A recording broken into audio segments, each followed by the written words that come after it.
Oh wow, finally, The Last of Us Part 2's come out. I wonder what everybody's thinking about right now. They have to be overflowing with joy that the game is finally out after 7 years, even after the leaks. Oh my god!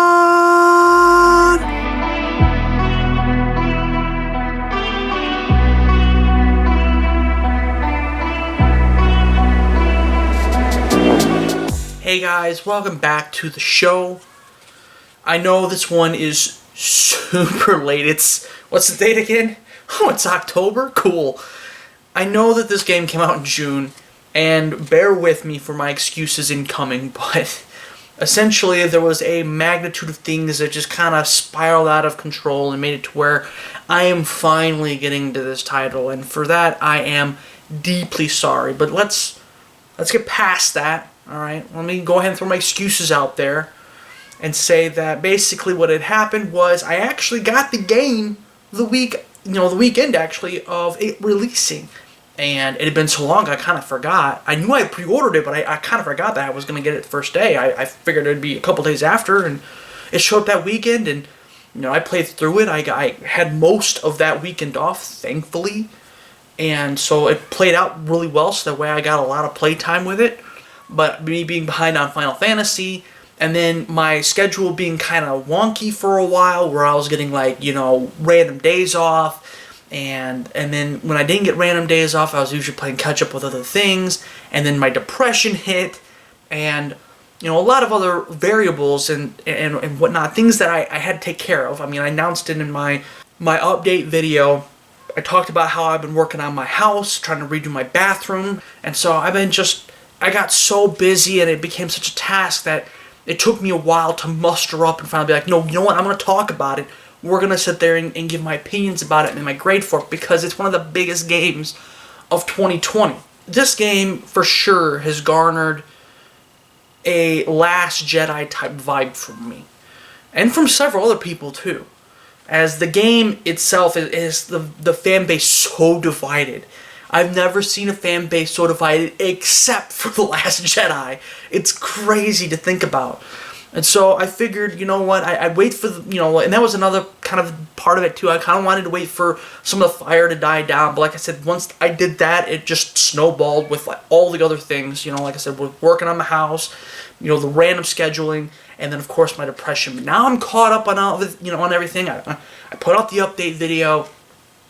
And I want to get this video here so I could talk about Ghost of Tsushima, which is it's just a fantastic game I want to talk about. And then be able to get, into the last few games for September and October before we hit that November spike. Because once November hits, man, all bets are off. I've got November, December to cram in like a dozen plus games and reviews. And so now that I got the excuses out, let's talk about this game, alright? So, like I said before, the game the fan base is absolutely divided. You either absolutely fucking hate it or you absolutely think it's the best thing ever. And yes, there are some people that are in the middle. There's always exceptions to every rule. But let's be real here. There's a majority. I'd say 70% maybe. 70 to 75% of people are on one or the other. And then that last, 25-30% are somewhere in the middle. Okay? And there are some people that have given justifiable reasons as to why they might not have liked the game as much as some, and why some said, hey, this is why I like the game more, but yeah, it's got a lot of flaws. Let's talk about some of that, see where I kind of land. I mean, I already know where I land on this spectrum. I've been thinking about and wrestling with it for quite a while, and yeah, I know a group of people I'm going to piss off, so let's go on. Let's get on with this thing. But let's completely start off with the fact that I gave the first game a 10 out of 10. Okay, it's actually, I made a video of it if you'd like to go check it out, of the top 10 games of the last decade. Okay, from 2010 until 2019, the best games of each year were, put together on a list, and I gave reasons as to why I thought each one deserved its placing. Okay, I hold the Last of Us franchise in pretty high regard. It's got fantastic writing, great characters, and an amazing voice acting cast who deliver such believable performances with both their motion capture work as well as their voice acting. And the reason why it's such a generational game isn't because of its gameplay or combat, which were solid, they got the job done, But it was those other aspects that I mentioned that really made this game stand out, okay? With The Last of Us Part 2, let's be real here, we were all hyped up. All of us, period. And then the leaks happened. And while I stayed hyped up mainly because I kind of stayed away from the leaks until like maybe a week or two out before the game, and even then watched as people were disregarding and saying, you know what, this is all taken out of context, this isn't a big deal. There are some people who still only know what the leaks went ahead and gave us and have defended their hate on the game because of them. But that's not what should define this third-person horror survival type game. The leaks are unfortunate. However, despite them, and despite maybe one or two misses here and there with the game, I overall loved the game. And now, because obviously with it being October and not either June or July, I feel like I can kind of give a few of the spoilers and a few of the reasons as to why, but I won't do anything deep, and I won't spoil too much, as I feel like if you haven't played the game, you should go and play the game. Whether you rent it, which would help out a local business since not many of those are around anymore, or, you know, borrow it from a friend, somebody who's already bought it. It's still a game that I feel like you should check out, okay? And like I said, whether you borrow it or you go ahead and you rent it, and, you know, it's still one that I feel like you should, if you're a big fan of the first one, at least experience, whether you agree with the choices made or not, okay? But let's go ahead and talk about some of the things that I really enjoyed in this game, the things that I really liked in this game, and I thought that they did really freaking well. And obviously the first one, and obviously the one I usually talk about first anyways, no matter what, the graphics. PlayStation 4 games have, by the end of this life cycle, have done something so freaking phenomenal. And they look so goddamn beautiful. It's unreal. It's unreal. I thought at the end of the PlayStation 3's life cycle, I couldn't have even fathomed that games would have gotten to the way they are now. Each game in this generation, from Bloodborne back in 2015, God, it's been 5 years already? 2015, all the way to 2020, where we had, Uncharted 4, which still it holds up so damn well, and Horizon Zero Dawn in 2017, 2018 had God of War. And of course, I'm another one that I'm missing out on, Spider-Man from 2018, and then of course this year with, Final Fantasy VII Remake, and now this game, The Last of Us Part 2, and of course, again, I want to talk about really bad, Ghost of Tsushima. Each game has gotten more and more detailed, more and more beautiful, more and more just mind-blowing. And, I mean, obviously, this is in their wheelhouse. Like I said, Uncharted 4 looked freaking amazing, so it was only bound that, obviously they were going to just cram this full of details and they make sure they put as much heart into every pore of this game. And it shows. And the little details, some of them might be a little bit of wasted motion, certain movements or certain, details of characters or certain things that, that they put hundreds of hours just poured into getting these motions and these animations and these features just perfect. It speaks of the dedication of the people who work at Naughty Dog, even though, obviously, there's the reports of abuse as well as crunch and stuff like that. But a lot of them share all the time on their Twitter about the things that they did and how long it took them, and seeing those details, and how long it took them makes you respect them that much more. But my God, the game looks amazing. The facial animations are some of the best of all gaming, period. I mean, obviously, they do up the ante with each and every game. And like I said before, Uncharted 4 still holds up. And that's a game that came out 4 years ago, but still holds up so damn well. God damn. That's so.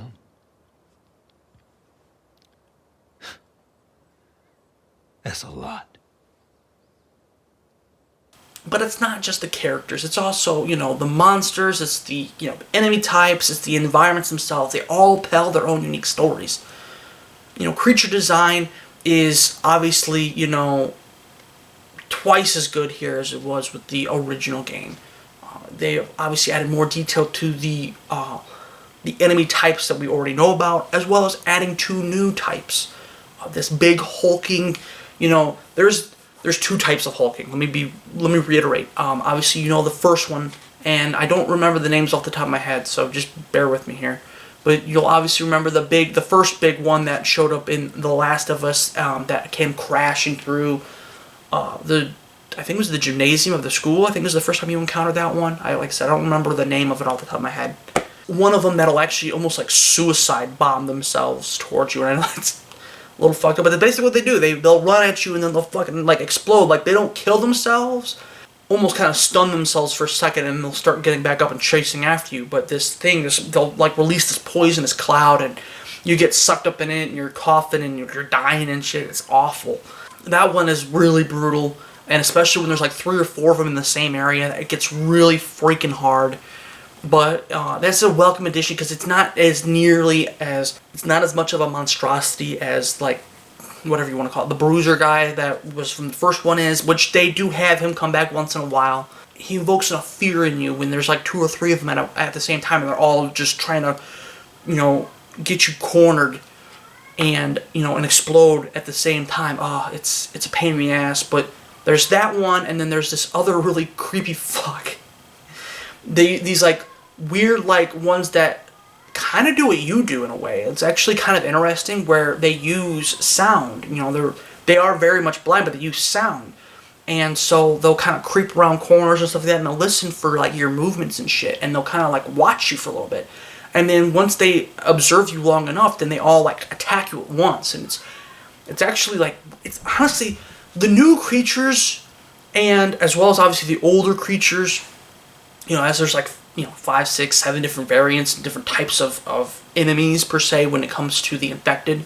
They're actually what really help drive the game, because these more horror type aspects where it's very dark and dingy, and you have these these different types of creatures play out.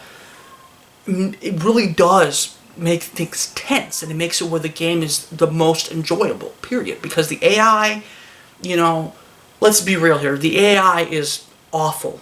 For the most part, except for 2. There's 3 different types of enemies, in a way. So you have your main enemies, which are Abigail and her group. You have another group of enemies who Abigail's group is fighting against.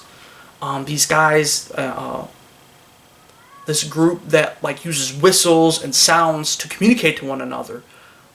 Actually winds up having, I don't know if it's so much that they have better AI or if they just have better mechanics that hide their terrible AI, but they wind up causing more tension and wind up making it more of an enjoyable game overall, as they're not nearly as brain dead as Abigail's goons are. And of course you have your infected. When you're usually, and that's the thing, is the group that uses whispers and whistles and all the other sounds and stuff like that, and the infected, I'd say take up like 40% of the game, maybe half combined, while the other group takes up the other half to, I'd say probably closer to 60% of the game, and they're fucking brain dead.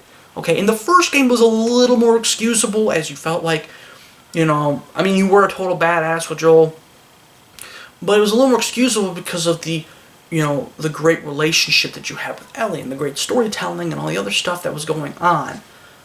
And so it was something that you could kind of toss aside. But in this game, you'd hope that they'd amp up the AI just a little bit. You know what I mean? Like I guess that's one of my biggest downplays with the game, is just the fact that, like I said, when you're talking about a third of the characters that you play against, who can comprise of about half to 60% of the gameplay, the enemies that you're going to be fighting against, are fucking brain dead. It just doesn't make the experiences enjoyable. You feel super powerful, and then that might be the case. That might be what they want to go for. But when you have such realism in in your graphics, and when you're doing gun upgrades and you're doing all this other shit, there's all these different like little animations and graphics and stuff like that that give so much detail and life to the game.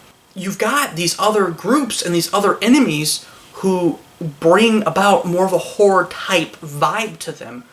It really clashes with this, it really clashes with this group who's supposed to be extremely smart, who's been doing this for a long time now, who has grown into thousands. They've taken over the stadium. They've got giant food lines and banks, and they've got all these people, and yet apparently they're all dumb. It just doesn't work out like it should, if that makes any sense. And so that's a big knack of mine. You know, the details in not just the creature design, but in these other characters, from like the clothes and the garbs that they stitch together. You know, the group that, you know, uses, you know, whistles and stuff like that, you know, stitching their face and doing all this crazy shit with their bodies and shit like that. Obviously showing themselves as fanatics. Yeah, it's a little cliche in some ways, but there's some actually very interesting roles that they play throughout the game if you give them some time to build up. And, you know, once again, going back to the details, that's what holds the game up more than anything, especially even with the brain dead guys. And I guess that's another aspect that kind of falls flat a little bit. When you kill some of these enemies, a big thing that they do is that they call out the names of the people that have fallen, or if they find, you know, one of the friends that has been, you know, killed by you, or whatever, they go, oh God, you know, Joe, or oh my God, Bill, you know, whatever. They call out the name of these characters that have fallen, and it's supposed to invoke this emotion in you. An issue that the game has, where I don't know if it was intentional or not. I don't feel like it was. I just feel like it was a misstep a little bit, which is sad in a way. And I feel like it's something that can be fixed later on. Not with this game, but maybe with a third game, if they wanted to do something more of this route again. Is that the gameplay design doesn't mesh with what they're kind of trying to do with the story and the moral aspect, right? Like the writing team and the gameplay team just didn't quite get on the same page with it, right? So anyway, so the characters, they'll call out the names of these people that have fallen. And it's supposed to make you feel bad for killing them, right? And sometimes you do. You feel bad. You're like, oh shit, I just killed that poor guy. Or as, you know, obviously the roles flip, you know, and you play, and small spoiler, obviously, I mean, by now, more than likely, you've either known about it or you don't care about it. But you play as Abigail, and you get to see from her perspective, and you get to see her allies, and you get to see, you know, the dogs that you have to fucking kill, which obviously a lot of people are affected by it, and I get it. You know, but you get to see how they're friendly, and you get to see through the eyes of, and some people think it's just cheap manipulation. And in some ways it is. Most video games are. It does, you know, obviously give more humanity to these people, right? But the issue is that the game forces you to take them all out. In most areas, not all, but most areas, you have to take them all out if you want to go to the next area. So it contradicts itself, because you're supposed to feel bad and try to avoid conflict, but then most of the time, you're forced to enact in combat and in conflict, and it doesn't mesh at all with what they're trying to do. And so I feel like that's a small miss, and it's too bad, because I feel like it was a smart idea, it just wasn't executed like it should have been. There should be more variety and more, you know, of an openness, I guess you should say, to be able to not so much sprint through, but hell, even giving you an option to just knock them out rather than just instantly stealth kill somebody by stabbing them in the fucking throat probably would make it where more people would sit there and think about their thoughts and their actions about, you know, maybe I shouldn't just go through and murder everybody. Now, granted, there's still going to be people who do, but that's the beauty of it, right? It doesn't even have to affect the ending. I mean, the ending could have stayed the same, just like I said, if you're going to put this thing where you're having this moral reaction and this moral thought process of like, why am I killing all these people? Then maybe I actually give people an opportunity to not have to kill all the people. I'm just throwing that out there. Obviously, you know, the city and the areas that you explore are absolutely gorgeous. And here comes my next positive and my next negative, I guess you should say. It's the two sides of the same coin, I guess you could say. And that is more of like the environmental design / gameplay design in a way. When I played through Uncharted 4 here, like, I would say like 2 years ago or so, Uncharted 4 was an amazing game for a multitude of reasons. Obviously, yes, it did everything right that the other games did. The sense of, you know, discovery, obviously had great writing. You know, Nathan Drake obviously is such a fantastic character, and finally giving him his ending, but also exploring a lot of his past. And you know, the story was amazing, but really it was the gameplay too. Now, while the combat was probably the smoothest as it has ever been in an Uncharted game, obviously it's not the standout part of the game, right? But what was the standout was the environmental design and, you know, kind of like the gameplay design. So this ability to explore these semi-open world areas, right? So these semi-open world areas were, not only heavily detailed and absolutely gorgeous and a lot of fun to go through, but they had all kinds of hidden goodies, and they had, these other little, objectives off to the side. And the game opens up, for, after you get past the initial, obviously the initial big reveal, but Joel is murdered, and once he's murdered, you go on your trek. And so once you get into Seattle, that's when the fun begins. And honestly, that first opening area of Seattle was amazing. The semi-open area where you got to find clues that were hidden throughout, the area, to other places in the area where there were goodies and there were, weapon parts and all this other stuff. It was great. It felt organic, and it felt, it was really inspired, right? And it made it to where you were able to go ahead and explore. You wanted to go explore through this whole area that they have made for us, right? But as you go further into the game, a lot of the game narrows up and just forces you on this, very thin, narrow path, right? Which is then goes back to what I was talking about earlier with the fact that you're forced to kill these people to get to the next area, right? And it doesn't help that a lot of the design goes from being these semi-open worlds and then narrowing up into these small linear sections you just have to push forward on, right?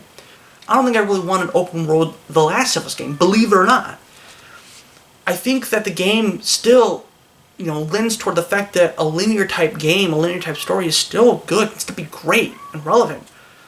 However, obviously all this detail and this effort put into into giving us these detailed worlds, I feel like you missed an opportunity to really kind of help breathe more life into this world that you've created. And like I said, in some areas you did do that. You did a great job of it. But in a lot of areas, it's very, like I said, very narrow and very focused up, where you just go forward, move forward, keep going forward, instead of having you do this more exploration type of thing. Now, I get, obviously, there's not... The story didn't lend itself to that, obviously, because you were kind of on a clock in a way. You were trying to get, this thing done while other things are happening. I get it, but really, like I said before, the game, when it had this semi-open world and had multiple objectives, was when it was at its best. And it also led to a lot of great horror moments, survival moments, because as you're exploring these points of interests, you'll go up against infected, or you'll go up against these tight quarters with, maybe other survivors, or like I said, or infected, or you'll find something else, and that was great. That was a great thing that you did, and I wish that you would have done more of it.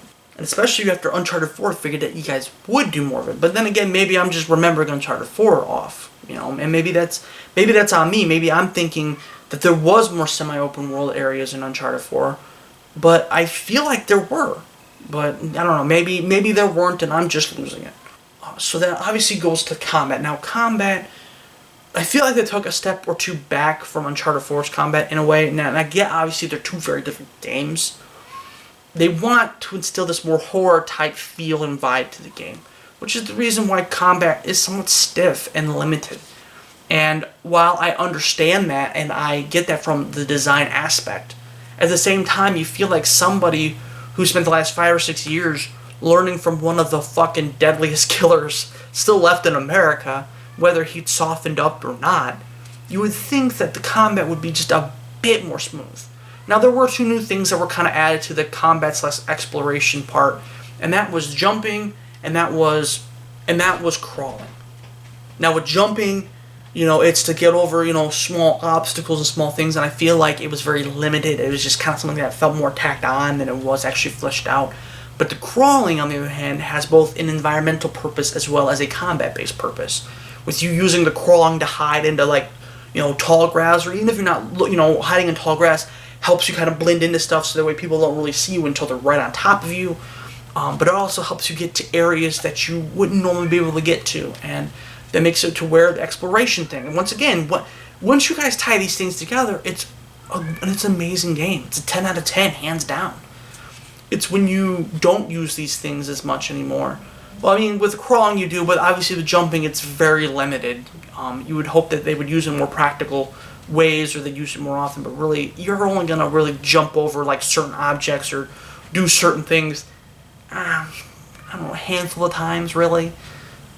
I just feel like I said, it was more tacked on compared to the crawling, right? Or the hiding in tall grass kind of thing. But both things were still solid additions to help make it feel like the game evolved a little bit, but really evolved at half a step rather than a full step, because everything is so stiff, and obviously the swaying and other stuff. Like I said, it's a horror game. They want to instill this horror vibe on you, and I get it. But that doesn't mean that you can't logically make things evolve to just a little bit more. And so because of that, it makes it where, obviously, like I said, I was hoping the combat would take a couple steps forward in the right direction. Instead, it took a step and a half in the right direction. So then that lends itself to the story, which is really the last big part of this thing. And it's the thing that's pissed off people the most. Let's be real here. And so, like I said before, obviously Joel's murdered by Abigail. And obviously, another small spoiler, you get to play as Abigail. Okay? And that was something that was spoiled, and it was talked about, and a lot of people got pissed off about. And I don't feel like it was rightfully so, but I also kind of understand, too, where people might not like Abigail. And I get it, but I feel like people aren't really giving Abigail much of a chance or a look to sit there and to understand her character. Abigail is very much Ellie, in a way. Obviously they're the same age, but they're still very two different places in their life. Where Ellie lost her mother and lost the guardian that she feels was like, a mother-type figure in a way to her. She always had Joel, right? And it helped it to where she could be more of a kid for a few more years compared to somebody like Abigail, who was forced to be... Not really, I guess that's not really true. She wasn't really forced. She decided to be more of a killer because everything that she had was gone. From, most of her friends other than, her ex-boyfriend and a couple, one or two small friends that she had left that were from the Fireflies after they collapsed. And then, obviously, the loss of her, her father, she had no family left. So, yeah, in a way, you absolutely feel for Abigail's character. But if you start to really think about it, you realize that Abigail is Ellie, but she's Ellie a few years after the events that happened to Ellie in a way. Because she had to wait so long to get the revenge, and so long to get what she thought she wanted, she didn't have anything left in life that was worth fighting for. And Ellie very much still did. In, Dina and her friends that she had back in Colorado. She still had some sort of family, obviously, she still had family in a way with Tommy, and so she still had things, but where she didn't get to wait, and she didn't have to wait, and she didn't have to train, she was already trained, she didn't have to do anything, she didn't have to think about this process, she was able to just go do. It's interesting to see the parallels between the two characters, which is intentional, obviously. But it's also very interesting, too, to see the impact that watching the death... And that's where those two characters are very different, too. And I see a lot of people arguing, and it's actually kind of funny that I see a lot of people arguing, the differences between Abby and Ellie, when really they're very much the same person, but there's only one or two small things that make them different, right? So while Abby obviously got her revenge, she came in after her father was murdered, right? And for those who do not know, spoilers, Abby's father is the doctor that you killed to save Ellie. He's not happy about having to basically kill Ellie to try and find a cure, but he feels like it has to be done. And so, but he gets murdered, obviously, by Joel. You murder him in the first game and in the first game to save Ellie. Abigail comes in afterwards, and it obviously haunts her. She has multiple reoccurring dreams of her running into the operation room where, obviously, you murdered her father, and she finds her dad dead, right? But Ellie, on the other hand, she witnesses it. She lives through it. She begs Abby to not do it. And it's something that it's interesting because, obviously, Abby doesn't realize this, and Abby doesn't really think about this from this perspective. And of course, Ellie, goes ahead and sees it. And because of this, she develops PTSD, actually. And I think that they handle this really, really well. And this is one of the strongest aspects of this game, is the thought of trauma and this PTSD that follows her around, and and she thinks and it haunts her. When you look at the journal, you can see, and I think this is, like I said, this is the details, the parts that I really cared about, these small details that help flesh the story out overall for me. when you look into the journal and you see, descriptions and ideas that Ellie has of Joel, what do you see? You see her drawing outlines of his face. You see her drawing out his face, but then she's scratching the eyes out. She's crossing the eyes out because the last thing she sees, she looks into his eyes before he's fucking clubbed to death, right? And because of that, she develops this PTSD where she can't let go.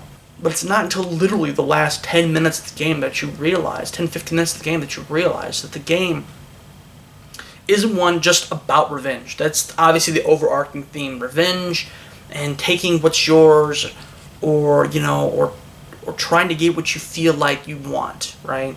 These are all small themes or moral conundrums that obviously, yes, follow throughout the game from both perspectives, both Abby as well as Ellie. Abby realizing after she gets revenge, it really wasn't enough. That wasn't something that's going to fulfill her. After that's done, then what? You just go curl into a ball and die? No. And so, seeing Abby's journey back from this, after realizing even after she gets revenge, she still has nightmares of the day that her father died, realizes that you can't make trauma disappear with more trauma. And Ellie, on the other hand, it's not just about revenge with Ellie, it's about forgiveness. And I think that's a super important part of Ellie's story. And it's one that people are fucking not even realizing. They're fucking completely looking through and missing the forest of the trees, which makes me kind of fucking laugh. Because there's a lot of prominent, YouTubers and reviewers I respect that are totally missing that point. They are. They might say this, no, I got it. You don't.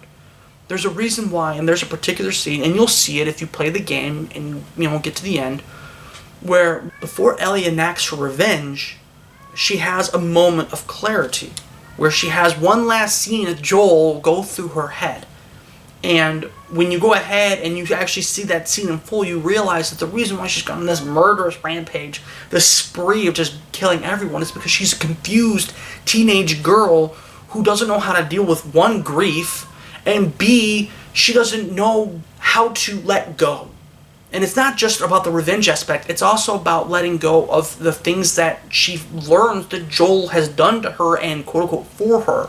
Things that have, obviously split them up over the 5 years, and you learn and you realize that as there's different interactions, as it kind of bounces from the the present to the past, and lets you play certain important moments in Ellie and Joel's past, in between Ellie trying to enact her revenge. And I love every bit of this because it's a very deep and dark story, and not just dark for the sake of being dark, like, oh, well, I murdered somebody, oh, I did this. It's actually a well-rounded moral conundrum that I feel like was executed really, really well and acted really, really fucking well. But like I said, I feel like people are so mad about the leaks and so mad about, Abby doing what she did to Joel, that it's not just about accepting Abby, it's about understanding Ellie, which is something other people have not even begun to do. And so, this story is very much, and it's both girls in this, perspective really are trying to learn to forgive other people as well as themselves for the things that they've done to get, to where they are. And so that's where I think, honestly, the biggest, most missed thing that happens in this game is, like I said, it's not just a story about revenge. That's the beginning part. That's what gets you on your journey for both characters. No, the big part is, in the end, about both of them being able to forgive not only each other, but themselves. And to be able to forgive the people that they've lost. Obviously, like I said, there's a fight that happens between Joel and Ellie. It makes it where, Ellie kind of distances herself from Joel. And it's something that I feel like you should see and you should understand. And it's really sad. And, every time I see that last scene between her and Joel, it does make me tear up. And so with that, I feel like, yeah, that's a big, probably the biggest part of the story. And like I said, the one that people absolutely freaking miss because they're so focused on the revenge aspect that they're missing these parts about Ellie growing as a person by letting it go, and not just letting it go for the sake of Abby, but also for the sake of Joel. Because you start to realize that the reason why she's going on this rampage is because she doesn't get much of an opportunity to forgive Joel. The chance that she had, that she was trying to take, gets stolen from her and she doesn't know what to do about it. And for that, I actually genuinely love the story. And yes, the ending is bittersweet, but I think it's hilarious that people somehow forgot how bittersweet the fucking first ending was too. People don't stay consistent. Like I said, people didn't like some of the directions that this game took, and that's perfectly fine. I understand why you might not have, but I think that's the biggest issue too that I have more than anything, is that there are people out there that say, well, this game is one of the worst games ever. This game absolutely sucks. But I have news for you. Just because you don't like something doesn't mean it sucks. And I think that's the biggest thing I wish people would take away from this game more than anything, but I hardly doubt enough people will. I'm hoping maybe I can, even if I don't convert a couple people, that somebody will. But the biggest issue, like I said, is the fact that people are so torn, or so open to the fact that, oh, this game sucks, this game is awful. Just because they don't like it, just because you don't like something doesn't mean that it sucks. Doesn't mean, and I'm not here to sit there and argue that this is the best game of all time. I don't think it quite is, but I think it's a very interesting story that has a lot of great concepts. Yes, some of them have been done before, but some of them I don't feel like actually have, or at least not very often anyways. I feel like people should be at least somewhat celebrating, even if they didn't completely like this game, the fact that the game did something that a lot of video games haven't had an opportunity to do, and that's the fact that the game was able to mimic a Quentin Tarantino style of storytelling that I feel like it makes it kind of unique in a way. And it's one of those things where it took a lot of big risks with its storytelling because of that. Because once again, because they went with this type of storytelling, there's a lot of things that are left on screen and left, in the dialogue that people just forget. They're not even forget, they just miss entirely. And so I feel like they did take a really big risk with some of the decisions that they decided to make. Obviously using environmental storytelling, and obviously using, old records and stuff like that, which they did, somewhat in the first game as well. But obviously telling these two stories from two different perspectives in the same time period. And while some people might have found it jolting in a way that they're like, why they can replace it to the same days, like I said, it was more of a Quentin Tarantino style of gameplay, and it was very interesting, it was very unique, and like I said, not many games have done that. I'm not saying none have, but not many. And I would like to at least celebrate it for that, because I feel like we're taking bigger and bigger and better risks. Whether it worked with this game or not, for some people, it will probably, hopefully, work with other games for other people. And so for that, I'm going to at least give it points for that. But anyways, let me wrap this up. I've been babbling for far too fucking long. My final verdict for The Last of Us Part 2 is a hard one. It was one that I really had to fight with myself on, because it's one of those things where the story really affected me. I really liked the story, I really liked the characters, even Abby, after it was all said and done. While I like these characters, and I like this story, and I like the risks that were taken with the story, and I like the storytelling, and I liked even, I liked 60% of the enemies. It's those 30% of the enemies, the AI issues, the fact that they didn't really involve the game, or environmental design, whatever you want to call it, environmental design in which, like I said, instead of doing more of an Uncharted type where it's like, several like semi-open type zones, and there was a few that were more like, linear, but there was a lot more open worldness to it, to where you could explore more and take, objectives in more of your own way. I feel like they didn't do that as much here, even though in the dialogue and in the moral conundrums that they present themselves, they don't give you an opportunity to take different paths or to do different things, and I feel like that was a misstep in a way. However, obviously, and there's another thing I really didn't really touch on too much, the guns and the details that they put in them, from the upgrades to from how they look and how they feel and stuff like that. There's so much good stuff there. The makeshift weapons, obviously, I feel like they've added even more. I could be wrong about that, but I feel like they've even added more stuff to that. Obviously, all the skill points. It's a very similar system than what we had before. It's a little more fleshed out, a little more deepened, but it's very similar, right? And so there's a lot of things I feel like they took steps in one or two steps in the right direction, I should say. But there's some of them that I feel like they only took like maybe one, or like even as little as half a step in the right direction. And I don't feel like it's enough to give it a 10 out of 10, especially with it being a sequel. It should be better in all the ways, not just a handful of the ways. Anyways, so the final verdict for The Last of Us Part 2 is an 8 out of 10.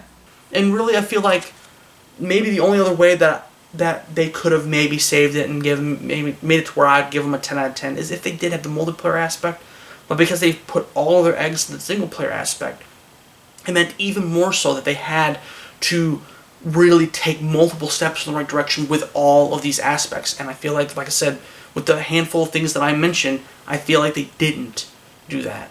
And so because of that, I can't fully give it a 10 out of 10, which sucks because, like I said, I love the first game. I think the first game is still absolutely brilliant. And I think this one is still brilliant in many, many ways. But I feel like in those handful of ways that I kind of mentioned, I feel like they could be done just a little bit better. And I feel like the team is capable of it. Anyways, I've babbled more than enough about this game. And this game was the one that's haunted me for the longest. So, but it's out there. I've given my thoughts and ideas about it. And maybe I'll give some more. Maybe I'll do like a fully open, like, all spoilers talk. Where some of the stuff I kind of left more vague than others. And if that's something you want, maybe comment something down below and let me know. Or just say something to me if, on any of the places you might follow me, whether it's Facebook or Twitter, Instagram, whatever. I'm tired of seeing people basically sit there and say it's the shittiest game out there when there are some shitty games out there, okay? Like I said, if you didn't agree with things with the story, that's fine. But is it bugged out? Is it nearly as glitchy? Is it nearly as broken as some of these other games that have come out there? Even in recent years? No, it's not. It's not a Life of Black Tiger, which is another PlayStation exclusive, which is probably one of the worst, if not the worst PlayStation exclusive ever made.